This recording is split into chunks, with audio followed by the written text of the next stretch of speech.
quatorzième cours sur les 9 dons du Saint-Esprit. Alors, nous avions vu qu'il y a un certain nombre de choses que nous devons apprendre sur la prophétie, parce que nous en sommes sur la prophétie, et la prophétie, nous avons vu que c'est très facile de déraper, que ce soit celui qui reçoit une prophétie, ou que ce soit celui qui, effectivement, donne cette prophétie. Eh bien, il est très très facile de faire quoi? De déraper, voilà. Parce que c'est une bouche qui parle et qui dit « ainsi parle le Seigneur ». Des fois, il y a des gens qui ne savent pas, donc tout ce qu'il y a dans leur tête, ils le disent.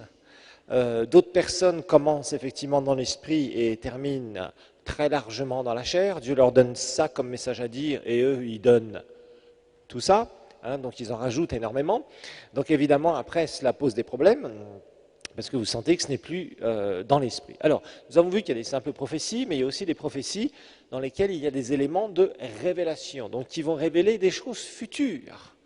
Et là, il faut faire beaucoup plus attention, parce que tant que c'est de l'exhortation, de la consolation, on verra un petit peu comment certains ont tendance à bien aimer quelqu'un et veulent consoler cette personne au nom du Seigneur. Donc, on verra parfois aussi certains abus.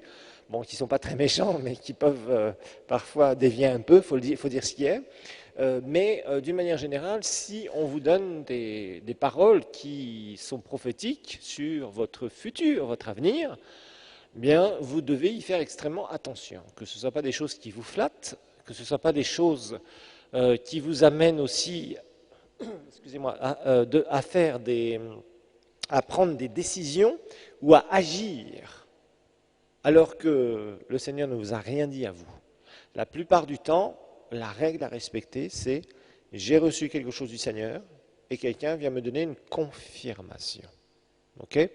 Maintenant, si j'ai rien reçu du Seigneur, vous dites « merci, cher ami, merci, cher frère, merci, monsieur ou madame qui veut les grands titres de prophète en co, mais pour l'instant, je n'ai rien reçu de la part du Seigneur, donc je vais prier par rapport à ça et éventuellement, je verrai ce que je ferai. » Voilà, tout simplement. Vous répondez d'une façon très diplomatique, tout en vous protégeant. Parce que sachez une chose, celui qui peut le mieux protéger sa vie, c'est vous-même. D'accord ? C'est-à-dire que vous devez être ouvert à ce que Dieu dit, ce que Dieu fait, ce que Dieu veut faire dans votre vie, mais vous devez vous fermer à tous ceux ou celles qui veulent manger votre destinée. Voilà. Parce que ça, c'est important. Votre destinée vous appartient. Votre destinée, c'est ce que le Seigneur a écrit dans le ciel pour vous. Maintenant, il y a des gens, quand vous commencez à entrer beaucoup plus profondément dans les choses de Dieu, il y a des personnes que vous allez croiser qui ne sont pas forcément les meilleures. Vous allez croiser de bonnes personnes, parce que dans ce monde, il y a des bonnes personnes, des rendez-vous divins que Dieu a pour vous. Et ça, il faut savoir les reconnaître, les apprécier et les valoriser, parce que parfois ce sont des gens qu'on rencontre et avec lesquels on va faire un chemin immense, quasiment toute notre vie ou une bonne partie de notre vie, pas forcément dans le mariage, ça peut être autre chose, ça peut être pour servir le Seigneur, ça peut être dans des relations de business chrétien, ça peut être dans toutes sortes de choses, ou des précieux conseillers que Dieu va nous donner, etc. etc. Et il faut savoir que notre destinée nous appartient, ça veut dire que la remplir, nous en avons une responsabilité, on peut complètement passer à côté de ce que le Seigneur a pour nous, parce qu'on écoute tout et n'importe quoi, ou alors on peut vraiment marcher dans ce que le Seigneur a pour nous quand on sait avoir du discernement. Donc vous devez, et vous avez la responsabilité, ne blâmez jamais personne en disant « oui, mais un tel m'a dit ce jour-là que le Seigneur lui avait dit que… » Votre responsabilité, c'est de savoir comment vous recevez ce qu'on vous dit et de le passer à l'examen. C'est votre responsabilité. Vous ne pouvez pas dire, oui, comme le prophète est venu vers moi, il m'a dit que je devais lui donner 10 000 $, je ne les avais pas, j'ai fait un petit crédit, je lui ai donné parce que c'était le Seigneur qui avait dit, et puis finalement on m'a dit que c'était un voleur, c'était un escroc. Tu t'es fait rouler. Tu t'es fait rouler pourquoi ? Parce que, j'exagère, je prends un exemple, comme on dit en français, grossier, c'est-à-dire que, bon, on pourrait tous en sourire, mais ça veut dire ce que ça veut dire. Ça veut dire qu'une personne vous dit de faire ça, vous agissez dessus, vous en avez la responsabilité. Parce que vous gérez votre propre vie, frères et sœurs. Donc il faut être clair là-dessus.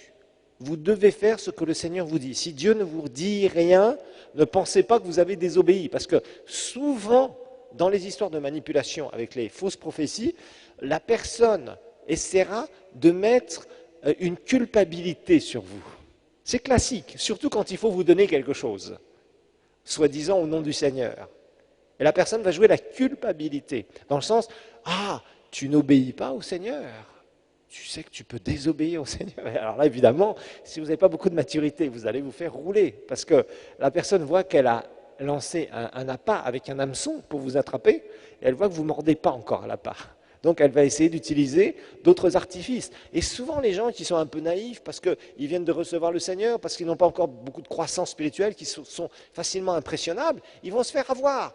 Et on s'est tous fait avoir, on s'est tous fait rouler d'une manière ou d'une autre, parce qu'on a eu quelqu'un qui a essayé de nous manipuler. C'est normal. Maintenant, je vous dis, ce n'est pas parce que vous avez eu un faux billet un jour que vous n'utilisez plus l'argent. On en a tous besoin d'argent, bien évidemment.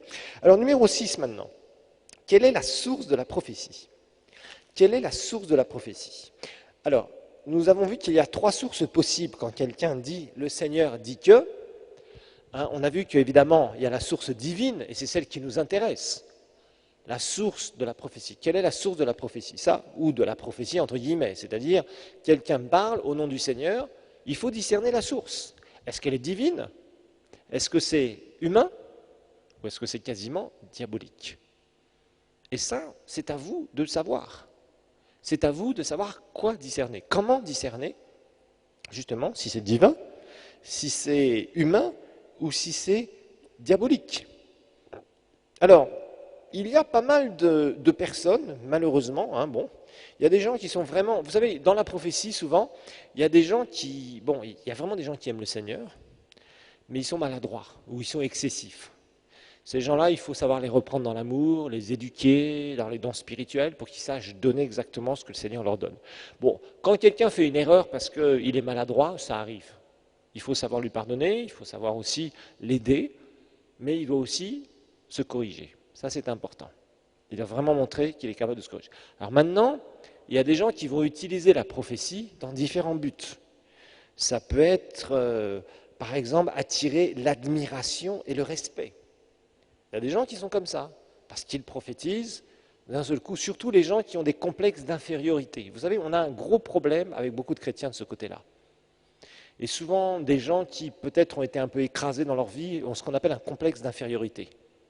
Par exemple, quand ils commencent à se mettre à prêcher devant les autres, ils se gonflent, c'est comme s'ils sont passés à la station-service, parce que d'un seul coup, ils s'élèvent. Ça leur donne dans la société une possibilité de pouvoir être un peu au-dessus des autres, parce qu'ils ont échoué ou parce qu'ils n'ont pas d'éducation. Et parfois, on n'a pas d'éducation parce que ce n'est pas de notre faute, parce que nos parents n'avaient pas l'argent pour nous payer l'éducation, parce qu'on a été élevé dans une famille sans éducation et qu'on s'est retrouvé à être sans éducation. Nous ne sommes pas forcément responsables de ça. Par contre, tu es responsable de ce que tu vas faire avec ça, comment tu peux changer les choses. Ça, c'est autre chose. Ça s'appelle de prendre en main sa destinée en disant j'ai peut-être pas eu un bon arrière-plan, mais je vais changer ça, parce que Dieu veut que je sois quelqu'un qui ait un minimum d'éducation. Dieu veut qu'on ait un minimum d'éducation, c'est normal. Mais d'un autre côté, on voit qu'il y a des gens parfois qui ont des complexes d'infériorité. Alors, quand ils commencent à vous leur donner la parole pour prêcher dans un groupe, ou alors, si vous avez le malheur de les laisser prêcher à l'église, alors là, c'est foutu. Là, c'est l'orgueil total. Et c'est pareil pour les dons spirituels, c'est pareil pour la prophétie. Le gars, il va donner une prophétie, les gens vont dire « Ah, tu sais, ça m'a touché et tout ». Et là, il va se sentir de devenir quelqu'un. Et c'est là où souvent, c'est un travers. Et malheureusement, ces personnes-là se retrouvent très souvent après à chercher autre chose. Donc, ils cherchent l'admiration, le respect. Alors d'autres, par contre, c'est vraiment la manipulation. La manipulation, donc acquérir de l'argent, ça c'est tout à fait classique. Essayer en fait au travers, sous le couvert de la fausse prophétie, essayer de soutirer de l'argent. Donc ils vous disent une soi-disant parole de la part du Seigneur, qui est fausse bien sûr, et aussi bien évidemment, ils vous mettent sous un sentiment de culpabilité quand ils voient que vous ne réagissez pas directement, et hop, si vous êtes un tant soit peu faible ou vous n'avez pas suffisamment de maturité ou de discernement, vous tombez dans leur piège, et vous vous faites avoir et rouler, escroquer. Ça, c'est aussi classique. On le trouve. Alors, d'autres personnes, ils sont amoureux d'autres personnes. Et là, évidemment, ils utilisent la prophétie pour dire que le Seigneur te dit que tu dois être ma femme ou que tu dois être mon mari. Voilà, le Seigneur m'a dit, le Seigneur m'a révélé. Voilà, ça aussi, ça peut se trouver, malheureusement. Évidemment, ce n'est pas des sources diaboliques directement, mais c'est des sources charnelles. Voilà, on utilise en fait le Seigneur a dit, le Seigneur a révélé que, le Seigneur m'a montré que. Hein. Et il y a des mariages comme ça qui sont terribles. Dieu a soi-disant dit, la personne vient ou donc quelqu'un vient et dit voilà, le Seigneur me montre que tu dois te marier avec telle personne. Je suis désolé. Dieu va te parler d'abord à toi, parce que c'est ta vie personnelle. Comment est-ce que Dieu peut te dire? Il y a des gens, parfois, moi j'ai entendu ça, oui, Dieu m'a prophétisé que c'est lui ou elle, mon mari ou ma femme, et la personne disait, mais moi je ne l'aime pas, qu'est-ce qu'il faut que je fasse, pasteur? C'est très simple, tu jettes à la poubelle cette soi-disant parole qui est fausse. C'est très simple, mais soyons clairs. Comment est-ce que Dieu pourrait imposer quelqu'un que tu n'aimes pas? Et malheureusement, il y a des gens comme ça, et des gens qui se sont mariés comme ça. Et c'était des tragédies. Vous voyez, la manipulation, voilà. Et ça se trouve. Alors, parfois, il y a des choses qui sont un peu plus subtiles. Des gens qui, par exemple, ils vous aiment bien, et ils aimeraient que vous soyez plus bénis, entre guillemets. Alors, bon, il prie pour vous, et puis il commence à dire, le Seigneur a dit que, voilà, tout simplement. Le Seigneur a dit que vraiment, tu vas t'en sortir, tu auras beaucoup d'argent, ça va bien se terminer. Le Seigneur dit que, en fait, on aide un peu le Seigneur. Voilà, des prophéties qui vont aider un peu le Seigneur, entre guillemets. Vous voyez ce que je veux dire? Voilà, des gens qui ont des sentiments, mais ils n'osent pas le déclarer ouvertement, donc ils entourent la personne et ils disent voilà ce que le Seigneur te dit, il t'aime beaucoup, dans le sens je t'aime beaucoup. Il y a des choses comme ça. Donc voilà, il faut. Vous voyez, non, mais il y a des gens qui utilisent la prophétie pour toutes sortes de trucs, voilà. Entre guillemets, la prophétie. Le Seigneur a dit que, puis finalement, parfois il y a des gens comme ça, on sent quand ils donnent entre guillemets des paroles, c'est des choses qu'eux-mêmes vivent, ou alors des frustrations parfois que les gens disent au travers le Seigneur a dit que tous les hommes ne sont pas très bons, ne compte pas sur les hommes, et en fait c'est la personne qui est très frustrée parce qu'elle a eu des coups. Il y a des choses comme ça. Donc soyons clairs. Vraiment, ne faites jamais ça. Ne parlez pas vos frustrations au nom du Seigneur. D'accord? Non, mais il y a des gens qui sont comme ça, je vous assure. Bon, il faut vraiment faire attention. Gardez vraiment, quand le Seigneur vous utilise, soyez clairs. S'il vous dit rien, vraiment, ne faites rien. Ne dites rien. C'est tout. S'il vous dit quelque chose, obéissez et apprenez à obéir. Alors, dans Acte 16, maintenant, évidemment, la dernière source, c'est la source diabolique. Dans Acte 16, nous connaissons bien ce passage, nous l'avons déjà étudié, donc je vais le relire très rapidement. Hein, c'est, Paul qui était à Philippe, dans la ville de Philippe, et en fait, il avait au chapitre 16, verset 16, il est dit, comme nous allions au lieu de prière, donc pour l'instant c'était un petit groupe de prière, l'église n'était pas encore née, l'église de Philippe, donc l'épître aux Philippiens, c'est l'église de Philippe, une servante qui avait un esprit de python, c'est-à-dire une sorcière, et qui par ses divinations procurait un grand profit à ses maîtres, vint à notre rencontre, elle se mit à nous suivre, Paul et nous, et criait, verset 17, acte 16, ces hommes sont des serviteurs du Dieu Très-Haut, ils vous annoncent la voie du salut. Et je vous rappelle que ça paraissait être une réelle révélation. Mais ça n'en était pas une. C'était quelque chose de satanique, diabolique. En fait, cette femme, Satan voulait la faire passer pour qui? Pour une prophétesse. Et si Paul était rentré dans le jeu, cette femme aurait rejoint ce groupe-là. Et Paul aurait eu au milieu quelqu'un qui était possédé par des démons. Vous allez me dire, mais il se serait manifesté. Doucement, pas forcément. Des fois, le diable est un peu plus subtil. Par contre, là, Paul a vu qu'il y avait une source satanique. Pourtant, c'était quelque chose qui était vrai. Mais c'était satanique. C'était pas biblique, c'était satanique, c'était pas de l'esprit de Dieu. Et effectivement, verset 18, elle fit cela pendant plusieurs jours. Vous voyez, Paul n'avait pas rien vu au début. Paul excédé, fatigué, il sentait que dans son esprit, il y avait quelque chose qui ne tournait pas clair. Il se retourna et dit à l'esprit, au mauvais esprit, je t'ordonne au nom de Jésus-Christ de sortir d'elle, et il sortit à l'heure même. Alors, vraiment, cette femme, si elle était venue dans pas mal d'églises aujourd'hui, elle aurait été acceptée comme une vraie prophétesse. Et ce n'était pas une prophétesse, c'était une sorcière. Et malheureusement, il y a parfois des gens qui s'infiltrent dans des églises et qui détruisent des églises parce qu'ils donnent des révélations, mais dont la source n'est pas biblique. Vous savez, il y avait une femme qui était au Congo, dans la zone de Fizi. Cette femme, elle s'appelait Myriam, je crois, ou Mariam, quelque chose comme ça. Cette femme n'était pas une prophétesse de Dieu. Et combien de pasteurs ont été voir cette femme? Cette femme disait, à peine les gens arrivaient, ils disaient, oui, je sais que tu es parti à telle heure, tu as pris tel chemin, tel truc, tel machin. Les gens croyaient qu'elle avait jeûné pendant 6 mois. Vous arrivez à jeûner, pas manger pendant 6 mois, vous? Et en plus, elle était bien large, la dame, paraît-il. Il y avait un problème. Et les gens allaient la consulter, entre guillemets. Mais des pasteurs, frères et sœurs. Et ils étaient persuadés que c'était une femme qui était prophétesse. Et elle disait à ces pasteurs-là, tu es passé par tel chemin, tu as rencontré telle personne. C'était, oui, vraiment. Il disait, mais c'est vrai, elle m'a dit tout ce que j'ai fait. Le problème, c'est qu'elle n'était pas de source divine. Et d'ailleurs, cette femme, qui soi-disant allait au ciel je ne sais combien de fois par an, hein, il paraît qu'elle allait au ciel régulièrement et qu'elle redescendait. Régulièrement. C'est bizarre parce qu'un jour, elle est morte. Mais le Seigneur ne lui a rien dit ce jour-là. Elle est morte de maladie. Ah bon? Alors moi, j'ai un problème avec ça. Et vous voyez, il y a des gens comme ça qui se font passer pour. Non, non, non, non. La Bible nous dit clairement que s'il y a un ministère de prophète, il doit être éprouvé, frères et sœurs. Jésus dit, et nous avions vu déjà ce passage hein, dans Matthieu 7, il dit clairement, quoi?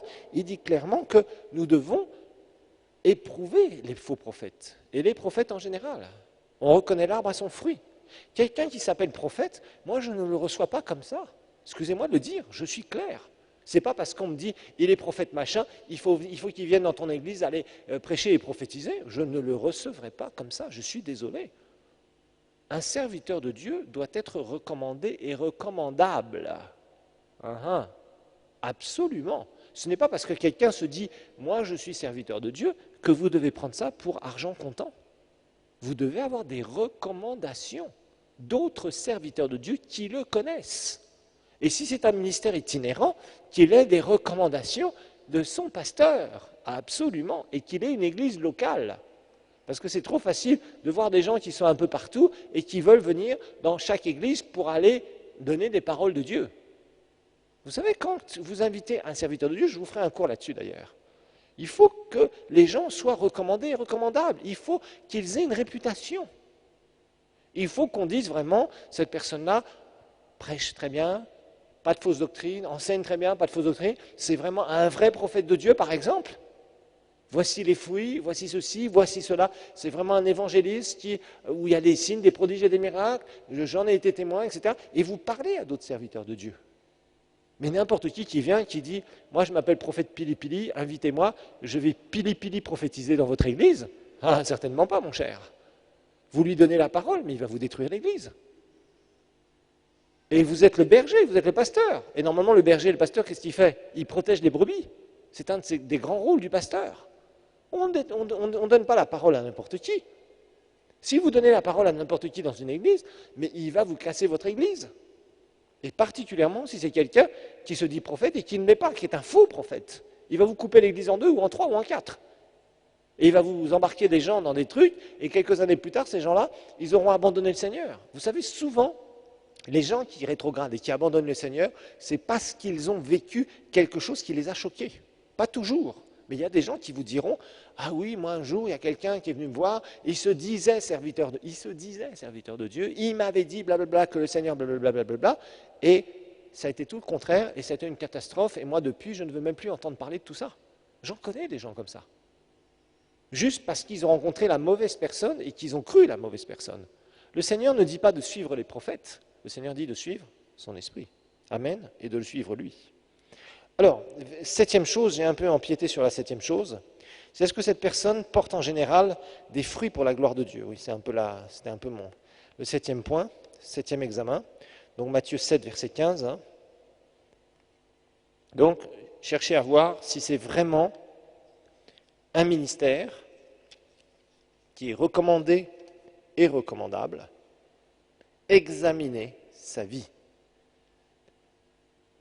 Et vous savez, ce qui fait le plus de mal, c'est quand votre propre pasteur ouvre la porte à des ministères ou des gens qui se disent dans le ministère ou qui donnent la parole à des personnes qui vont faire du mal aux brebis qui sont dans l'église.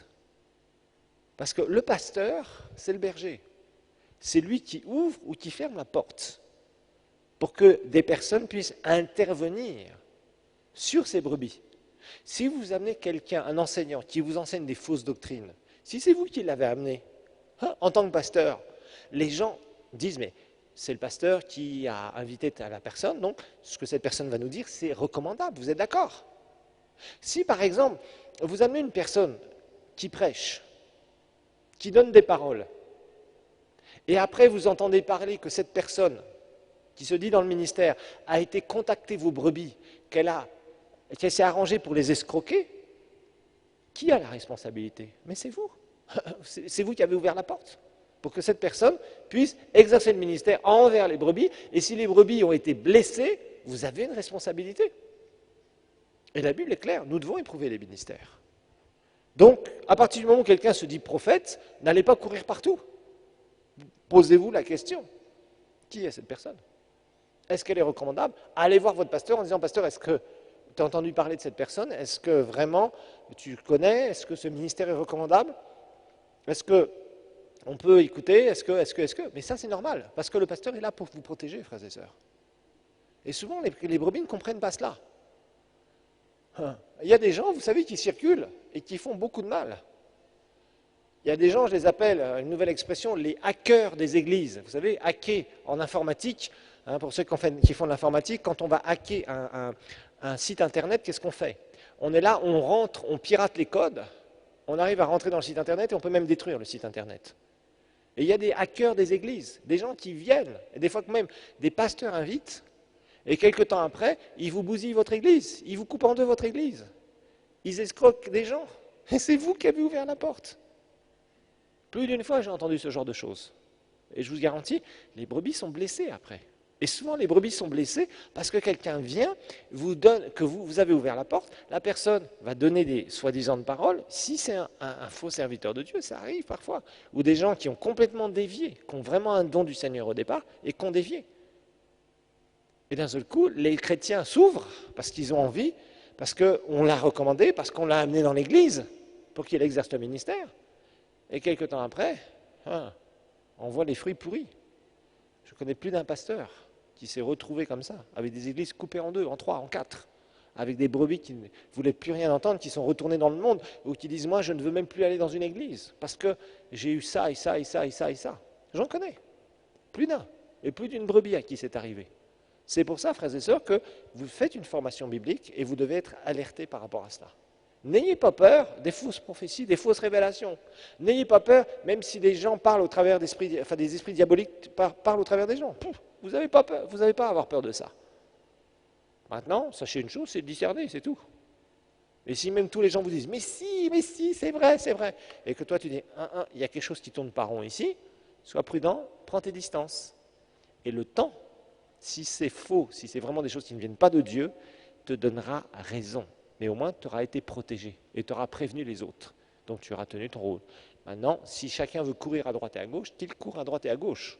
Mais vous savez, les gens qui courent à droite et à gauche pour des paroles, souvent se retrouvent par terre au bout de quelques années. Je vous dis, ça fait plus de 30 ans que je suis sauvé, j'en ai vu des choses. Et j'en ai vu des gens qui étaient en feu pour Dieu et qui aujourd'hui ne fréquentent aucune église, plus aucune église, sont dégoûtés. Pourquoi? Très souvent parce qu'ils ont vécu ce genre d'incident. Alors, donc, faites attention. Maintenant, il faut aussi savoir que un prophète donc, doit porter les fruits, si un vrai prophète va porter des fruits, il va y avoir des conversions quand il exerce le ministère, il va y avoir de vraies révélations, il va y avoir des vies changées, des vies impactées. Souvent, Dieu va lui montrer des cas pour la guérison divine, etc. etc. Donc, vraiment, il y a des fruits. Donc, regardez si ces gens sont recommandables. Quelqu'un qui se dit prophète, s'il est vraiment prophète, Dieu va l'utiliser avec une puissante onction. Et il va y avoir plein de choses qui vont se produire. Alors maintenant, un vrai prophète, je dis bien un vrai prophète peut se tromper. Il y a certaines personnes qui parfois vont donner une révélation ou pensent avoir une révélation et se trompent. Je connais, pas personnellement, mais j'ai entendu parler d'un vrai prophète qui un jour avait prophétisé quelque chose. Quand j'ai entendu ça, j'ai un peu souri, mais c'était quelque chose qu'il avait dit sur le prochain président des États-Unis, que ça serait telle personne, et ça ne s'est pas accompli. Et ça lui a porté des discrédits dans son ministère. Et pourtant, c'est quelqu'un qui est vraiment prophète, qui a beaucoup de guérisons dans son ministère, que Dieu utilise au niveau vraiment de vraies révélations. Mais malheureusement, là, il s'est planté. Et là, c'était plébiscité partout. C'est-à-dire que ça a été mis sur Internet. Quand il a dit ça, etc. Mais comme ça ne s'est pas accompli, il s'est retrouvé vraiment, vraiment extrêmement gêné. Ça ne fait pas de lui un faux prophète, mais vous voyez, moi quand j'ai entendu ça, qui commençait à prophétiser sur qui sera à la Maison Blanche le prochain, je me suis dit, aïe, aïe, aïe, on commence les quelques déviations. Effectivement, c'est une déviation. Dieu ne va pas révéler à quelqu'un qui sera à la Maison Blanche ou à tel, arrêtez ces histoires, s'il vous plaît. Hein, faisons bien attention. Et de toute façon, des fois, les gens vont vous dire ça, et il y a le choix entre deux candidats. Donc ça sera soit l'un ou soit l'autre. Il a une chance sur deux. Mais Dieu ne révélera pas ces choses. D'accord? Soyons bien clairs. Soyons bien clairs. OK? Soyons très clairs là-dessus. Bon, parce que je vous dis, là, il y a beaucoup, beaucoup d'histoires, et c'est extrêmement mauvais. Alors, donc, suivez Christ et non pas les prophètes. Alors maintenant, nous allons voir le deuxième don d'inspiration, assez rapidement, parce qu'il y a quelque chose à dire dessus. C'est le don de parler diverses langues. Je sais que vous attendez ce morceau d'enseignement. Le don de parler diverses langues. On va voir donc ce deuxième don d'inspiration. Et nous allons expliquer ce que ça veut dire. D'abord, on va revoir, la Bible nous en parle. Et je vais répondre à certaines de vos questions parce que je sais que vous avez des questions. Il est dit dans 1 Corinthiens 12, 6, à un autre le don d'opérer des miracles, à un autre la prophétie, à un autre diverses sortes de langues. Donc ici, on a diverses, à un autre, regardez bien ici, à un autre diverses sortes de langues, au pluriel. Rappelez-vous, quand vous êtes baptisé du Saint-Esprit, vous priez en une seule langue. Et vous avez remarqué qu'à chaque fois que vous priez en langue, ce sont des mots que vous avez déjà dit la dernière fois que vous avez prié en langue. Je vous rappelle que votre langage en langue évolue, on a étudié ça au fur et à mesure de votre obéissance, mais si vous priez en langue, c'est les mêmes mots qui ressortent régulièrement. Vous avez remarqué ça. Maintenant, la Bible nous dit, pour le baptême du Saint-Esprit, c'est une personne qui prie en une seule langue. Le mot langue, si vous étudiez bien le grec, est au singulier. Mais là, ici, par contre, la Bible met ça dans le contexte des dons du Saint-Esprit. C'est bien ce qu'on peut remarquer. Et nous parle à un autre, la diversité des langues, ou diverses sortes de langues plurielles. Alors, qu'est-ce que ça veut dire? D'abord, on va en donner une définition, et après, je vais vous expliquer pratiquement ce que ça veut dire, et aussi la différence entre la prière en langue, le baptême de l'esprit, la langue que vous priez quand vous priez en langue, parce que vous êtes baptisé du Saint-Esprit, et le don du Saint-Esprit, qui est le don de parler diverses langues. Notez d'abord que le don de parler diverses langues est un message. Le don de parler diverses langues est un message, donc une succession de phrases. Donc le don de parler diverses langues est un message, une succession de phrases qui est donnée surnaturellement à quelqu'un. Donc le don de parler diverses langues est un message, c'est-à-dire une succession de phrases, qui est donnée surnaturellement à quelqu'un par le Saint-Esprit, qui est donné surnaturellement à quelqu'un par le Saint-Esprit dans une langue que cette personne n'a jamais apprise,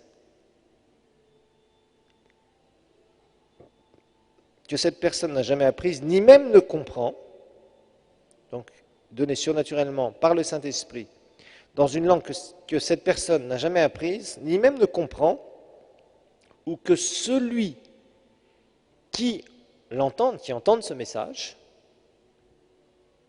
ne comprennent pas toujours, à moins qu'il ne soit interprété.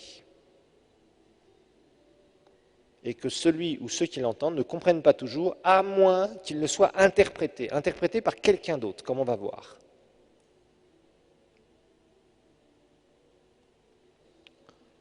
Alors, faisons attention parce que quand on parle d'interpréter une langue, on va dire « Ah oui, il faut un interprète, quelqu'un qui comprend ».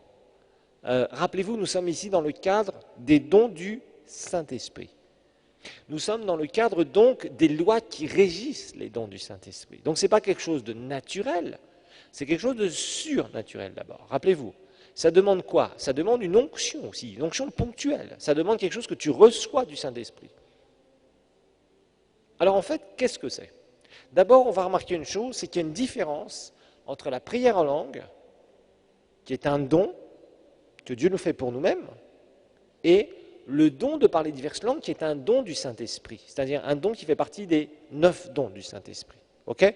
Ça, il faut bien le voir. C'est pour ça d'ailleurs que, au verset 28, regardons bien, et suivant, versets 28, 29 et 30, il dit « Dieu a établi dans l'Église », 1 Corinthiens 12, toujours, premièrement des apôtres, deuxièmement des prophètes, troisièmement des docteurs, des enseignants, ensuite il y a le don des miracles, puis le don de guérir, de secourir, de gouverner et de parler diverses langues. Regardez bien ce qu'il dit ici, verset 29. « Tous sont-ils apôtres ?» La réponse est quoi? Non, tout le monde n'est pas apôtre. « Tous sont-ils prophètes ?» Verset 29. La réponse est quoi? Non, tous ne sont pas prophètes. « Tous sont-ils enseignants, docteurs ?» Non. « Tous font-ils des miracles ?» Non. « Tous ont-ils les dons de guérison ?» Non. « Tous parlent-ils en quoi? En langues. » Ah. Alors là, c'est là où ce verset a porté une confusion. Ici, on ne parle pas du baptême du Saint-Esprit. Ici, on parle du don des langues. Et les dons spirituels. Est-ce que tout le monde exerce tous les dons spirituels? Non. C'est selon la volonté de quoi? Du Saint-Esprit. On est d'accord. C'est pour ça que la réponse là ici est non. Tous ont-ils le don de parler diverses langues? Tous exercent-ils le don de parler diverses langues? La réponse est non. Et ça ne contredit absolument pas la parole que Jésus a dite dans Marc 16, verset 17. Marc 16, 17. Vous vous rappelez de cette parole que Jésus va dire? Marc 16, 17. Voici les signes qui accompagneront ceux qui auront cru.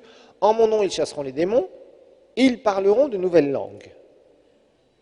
Alors, les gens ont mélangé les deux, mais on parle de deux choses différentes. Quand Jésus dit ici, en mon nom, voici les miracles qui accompagneront ceux qui auront cru, c'est-à-dire tous ceux qui vont naître de nouveau, voici les miracles qu'ils pourront vivre. Et Jésus dit, en mon nom, ils parleront de nouvelles langues. Ici, on parle de quoi? Du baptême du Saint-Esprit. On ne parle pas du don de parler diverses langues. On parle du baptême de l'Esprit, parce qu'on s'aperçoit que les gens qui vont être remplis du Saint-Esprit, nous l'avions fait en première année, je vous le rappelle, à partir du moment où on est rempli du Saint-Esprit, qu'est-ce qu'il y a? Il y a une manifestation qui s'appelle le parler en langue, singulier. C'est pour ça que Paul, dans 1 Corinthiens 14, nous parle du parler en langue singulier, là. Celui qui parle en langue ne parle pas aux hommes, mais parle à Dieu. Et personne ne le comprend. C'est en esprit qu'il dit des mystères. Je veux tout ce que vous parliez en langue, mais bien plus que vous prophétisiez. Ça veut dire, c'est bien, vous dites des mystères sur votre propre vie, le baptême du Saint-Esprit, c'est bien, c'est pour tout le monde. Maintenant, le don spirituel de parler diverses langues, ce n'est pas pour tout le monde, c'est comme le Saint-Esprit veut. Alors d'une façon pratique, comment ça se passe? C'est très simple. Je vais vous expliquer. Bon, d'abord, il faut être clair, dans l'Ancien Testament, ça n'existait pas. Je vous rappelle que dans l'Ancien Testament, il n'y avait que 7 dons. Vous vous rappelez de ça? Le don de parler diverses langues n'a jamais été exercé dans l'Ancien Testament, et même Jésus ne l'a pas exercé. Nulle part on le voit dans les évangiles. On voit que c'est ce don-là, qui va d'ailleurs être en connexion avec le parler, avec l'interprétation des langues, c'est-à-dire ils vont fonctionner ensemble, eh bien, ce sont des dons qui ont été faits à l'Église depuis que le Saint-Esprit a été donné, depuis la Pentecôte.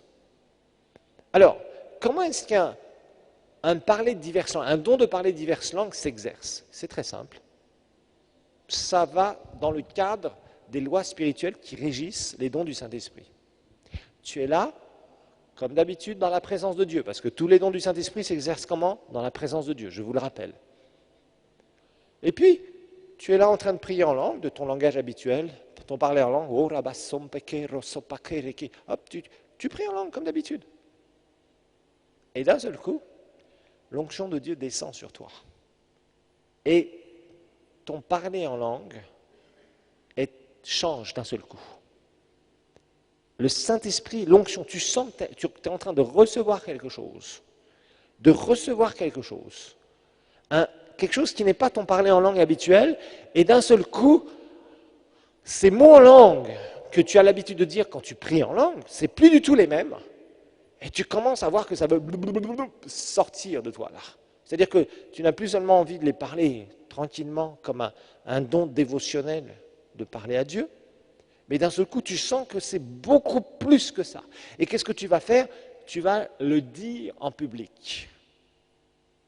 Et quand tu vas parler pour quelques dizaines de secondes, voire une minute, ces mots en langue qui ne sont pas les mots de ton parler en langue habituel. À ce moment-là, tu vas parler ces choses, tu vas sentir l'onction de Dieu très forte sur toi, tu vas dire ces choses, et à un moment, ça va faire comme la prophétie, l'onction va commencer à diminuer, et pouf, tu vas recommencer à avoir de ton esprit les mots en langue habituelle de ta prière en langue. Donc ce message, tu vas le donner à voix haute. Tant que tu ne le donneras pas à voix haute, tu vas voir que c'est comme si dans ton esprit, ça bouillait quelque part, ça faisait comme de l'eau qui bout, comme quelque chose qui veut, comme la prophétie, quelque chose qui veut, que tu sens que tu dois l'exprimer à voix haute. Mais ce ne sont pas tes mots, tes syllabes habituelles, de ta langue habituelle, quand tu pries en langue, tout simplement. C'est vraiment très différent. Et l'onction de Dieu est sur toi. Et tu donnes ce message en langue. Là, ça devient ce que tu as dit à voix haute, qui n'est pas ton langage de la prière en langue habituelle issue du baptême du Saint-Esprit, parce que là, l'onction de Dieu était sur toi, et là, le Saint-Esprit a mis ce message en langue, tu le donnes. Mais, comme la définition nous le dit, tu n'as pas compris ce que tu as dit, et normalement, personne dans la salle n'a compris ce que tu as dit. Eh bien, ça sert à quoi? Ça sert à ce qu'il y ait un autre don qui soit déclenché, qui va s'appeler le don d'interprétation des langues. En fait, ces deux dons fonctionnent toujours ensemble. Si un message en langue a été donné, quelqu'un qui d'un seul coup a reçu ce message en langue dans son esprit et sent qu'il a l'onction de Dieu et il parle ces choses. C'est un message en langue. Et d'ailleurs, quand un serviteur de Dieu est sensible à cela, si quelqu'un a donné ce message en langue, il va dire à l'Église, attendez frères et sœurs, il y a eu un message en langue qui a été donné, il doit être interprété. Alors c'est là où nous allons voir le don d'interprétation des langues. C'est le troisième don d'inspiration. Et on revient là, à ce moment-là, dans 1 Corinthiens 12. 1 Corinthiens 12, où il est dit, verset 10, au milieu du verset, il est dit « à un autre diverses sortes de langues », donc ces messages en langue qu'il va donner, et à un autre l'interprétation des langues. Alors maintenant, nous allons donner la définition du don d'interprétation des langues. Notez que le don d'interprétation des langues est un message surnaturel dans une langue connue. Le don d'interprétation des langues est un message surnaturel dans une langue connue, donné par l'Esprit de Dieu. Donc le don d'interprétation des langues est un message surnaturel dans une langue connue, donné par l'Esprit de Dieu, du sens, et soulignez bien du sens, d'un message en langue qui vient d'être donné. Donc du sens, donc le don d'interprétation des langues est un message surnaturel dans une langue connue, donné par l'Esprit de Dieu, du sens d'un message en langue, ou parler en langue, mais je préfère utiliser message en langue, qui vient d'être donné. Donc, en résumé, ce don ne sera en opération que s'il y a déjà eu un message en langue qui vient d'être donné précédemment. Voilà. Et c'est exactement ce que Paul va dire dans 1 Corinthiens 14, verset 5. Et en fait, c'est très simple. Dans les trois dons d'inspiration, il y a la prophétie. La prophétie va donner un message surnaturel dans une langue connue. Un don de parler diverses langues, c'est tu es là, tu pries tranquillement, on est dans l'adoration, on est dans le cadre des dons spirituels, dans les lois qui régissent les dons spirituels. D'un seul coup, l'onction de Dieu vient et puis il y a comme de l'électricité qui te traverse et tu es là, d'un seul coup, il y a quelque chose de complètement différent que ton parler en langue habituelle. Et tu sens comme si ça veut sortir de toi. Et il y a un moment, tu attends, à la fin d'un chant, à la fin peut-être de... ou alors tu vas voir le pasteur, tu es là, tu es sous l'onction, et d'un seul coup, tu donnes ce message publiquement. Et personne ne comprend. Pourquoi? Parce qu'il doit y avoir un autre don qui va se mettre en opération, qui obligatoirement que le Saint-Esprit donne, c'est l'interprétation. C'est-à-dire le sens du message qui vient d'être donné. Vous remarquez que la Bible ne dit pas la traduction des langues. Quand on traduit une langue, on fait quoi? On prend un mot ou une expression et on traduit mot à mot. On va parler d'interprétation. C'est pour ça que dans la définition, il y a le sens. Je vais vous expliquer certaines choses que certains vous avez vécues déjà. Et ça va vous éclairer. L'objectif de ce cours, c'est vraiment de vous éclairer par rapport à tous les dons spirituels. Comme ça, après, vous comprenez et vous naviguez très facilement. Et en fait, ce don ne peut être en opération que si un message en langue vient d'être donné. Alors regardons ensemble le verset 5, qui est très difficile à interpréter, mais je vais vous expliquer. Verset 5 d'un Corinthiens 14. Je veux que vous parliez tous en langue. Normalement, c'est au singulier ici, c'est-à-dire que vous priez tous en langue. Mais je veux encore plus que vous prophétisiez. Celui qui prophétise, regardez, est plus grand que celui qui parle en langues, là, qui donne des messages en langue, ça serait une meilleure traduction, à moins que ce dernier n'interprète. Pourquoi?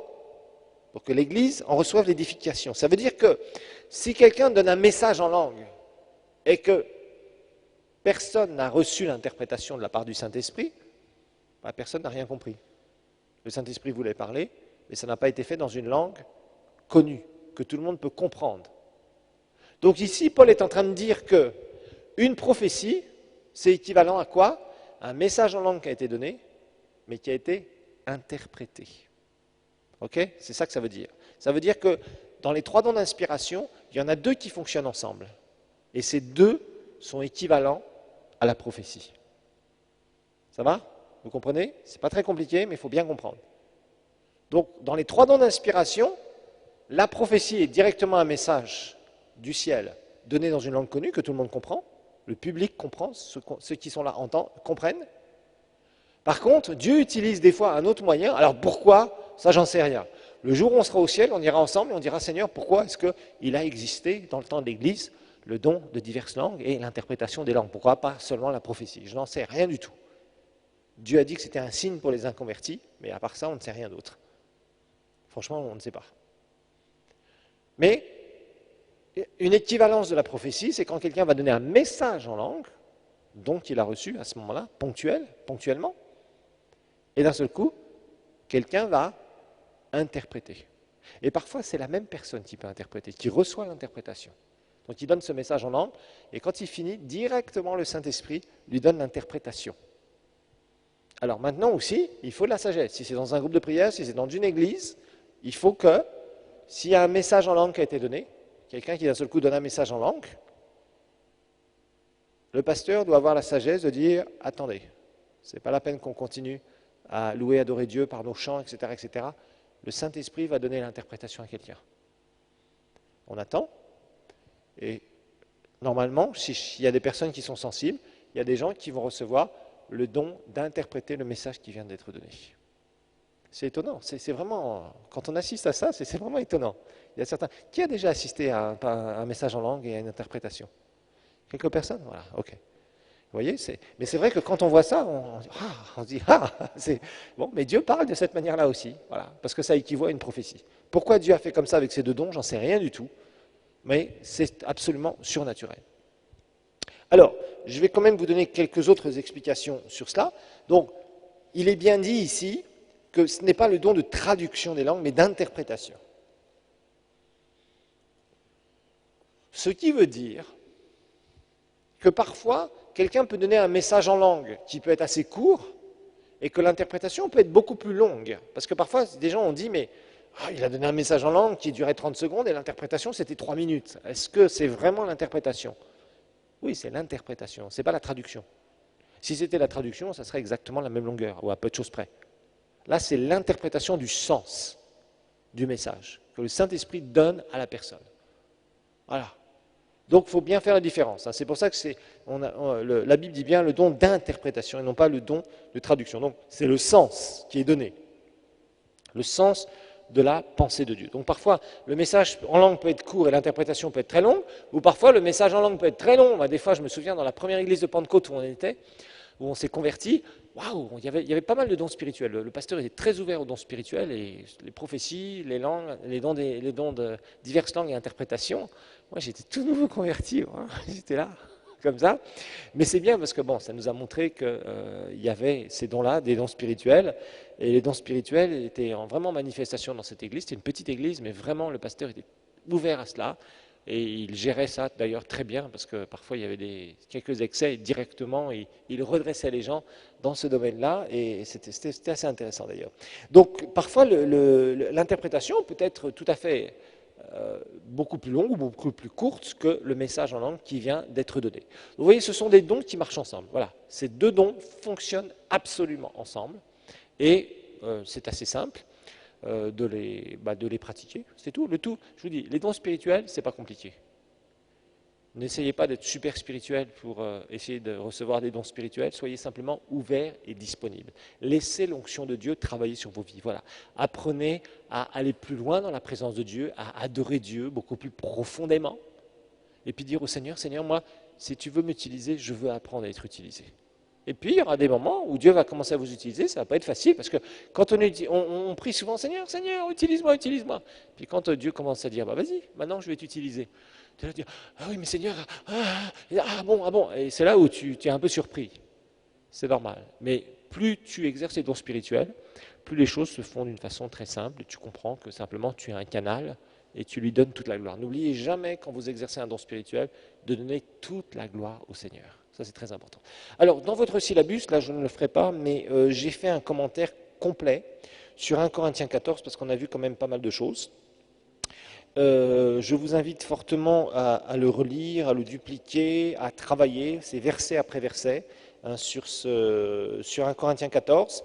Sachez simplement que Paul a dû, quand il a écrit 1 Corinthiens 14, il y avait quand même pas mal de choses qu'il faut bien comprendre avant de vouloir se lancer dans ce texte. Personnellement, 1 Corinthiens 14, je l'ai étudié et réétudié, j'ai cherché tous les mots grecs qui étaient dedans, j'ai regardé tout de A jusqu'à Z, parce qu'il y avait vraiment beaucoup de choses que je ne comprenais pas, et j'ai donc pu vous donner mes recherches là-dessus. Alors, dans ce passage, il ne faut pas oublier une chose, c'est que Paul avait d'abord des remises en question de son leadership. Ça, c'était clair. Et il a dû corriger sérieusement les Corinthiens, et particulièrement du désordre qu'il y avait. Parce qu'il y avait beaucoup de désordre dans cette église. Hein. En fait, les gens faisaient tout et n'importe quoi. Et évidemment, il y avait aussi beaucoup de péchés dans cette église. Donc Paul a dû être radical dans 1 Corinthien. Mais particulièrement 1 Corinthiens 14, là où Paul était affecté, c'est qu'en fait, il voyait que les Corinthiens, ils utilisaient tout ce qui était du Saint-Esprit n'importe comment. Ça veut dire que n'importe qui disait n'importe quoi, il laissait faire. Aussi, apparemment, dans cette église, les gens ne parlaient pas en langue, ils criaient en langue. Apparemment, il y avait Paul dit à un moment, mais si vous ne donnez pas un son distinct, comment est-ce qu'on peut comprendre? Si vous êtes en train de parler en langue, crier en langue, etc. Et si quelqu'un reçoit un message en langue, où est-ce qu'on va savoir que c'est un message en langue? Et si tout le monde fait du bruit, où est-ce qu'on va savoir si quelqu'un donne une interprétation? Si quelqu'un loue le Seigneur, si vous êtes en train tous de parler en même temps, on ne comprend plus rien. Vous voyez, en fait, quand vous voyez 1 Corinthiens 14, il faut comprendre que Paul redressait des réunions où il y avait du désordre. Il y avait beaucoup de désordre. Il priait en langue n'importe comment, il se tenait n'importe comment, il faisait n'importe quoi. Chacun se levait et disait ce qu'il avait envie de dire, etc., etc. Et Paul leur dit non, c'est pas comme ça que ça fonctionne. Dieu est un Dieu d'ordre. Les femmes étaient dans un petit coin, comme des femmes de quartier, vous savez, qui parlaient dans tous les sens. Donc Paul leur dit non, dans l'église, les femmes, si elles veulent raconter leurs histoires ou si elles veulent interroger leur mari, que ce soit fait à la maison. Parce que c'était des femmes très inéduquées. Vous voyez, on a tout un contexte d'un Corinthiens 14.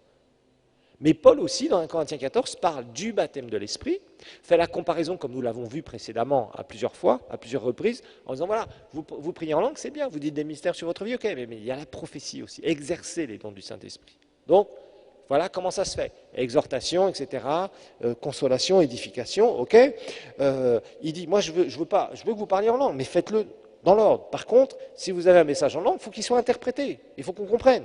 Bon, verset 6, il commence à nous dire, voilà, si quelqu'un vient, il faut qu'il parle d'une façon intelligible. Si vous êtes là en train de crier en langue dans tous les sens, ça ne va pas bien. On ne saura pas ce qui va se passer, on ne va pas savoir si on doit aller au combat, on ne doit pas savoir quel est le message en fait que Dieu va nous adresser.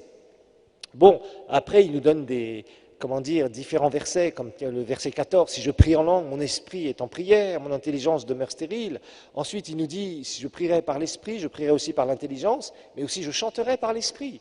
Donc, il va nous montrer qu'il y a un chant en langue aussi. Vous voyez, il va nous parler du chant en langue, du chant prophétique en langue, qui est absolument extraordinaire quand les gens rentrent dans cette dimension-là. Vous voyez, je chanterai par l'esprit, mais je chanterai aussi avec l'intelligence. Ensuite, il va nous dire, je rends grâce à Dieu que je parle en langue plus que vous tous. Eh bien, Paul expliquait simplement qu'il utilisait son langage de dévotion plus que les autres, mais aussi qu'il exerçait les différents dons spirituels. Mais ce qu'il voulait, c'est qu'il y ait de l'ordre. En fait, quand vous lisez 1 Corinthiens 14, vous voyez l'ordre. Vous voyez aussi la différence entre quand il parle du baptême du Saint-Esprit et de la prière en langue singulier, et quand il parle du message en langue qui va être interprété, voilà tout simplement. Mais dans l'Église, je préfère dire 5 paroles avec mon intelligence, c'est-à-dire louer Dieu et dire des choses que tout le monde veut comprendre, plutôt que 10 000 paroles en langue. Ça veut dire que ça ne me sert à rien d'être dans l'Église et du début de la réunion jusqu'à la fin de la réunion, faire et se m'adresser à vous parce que vous ne comprenez rien. Vous voyez, donc il redressait vraiment du désordre. C'est bien ça qu'il faut comprendre dans 1 Corinthiens 14.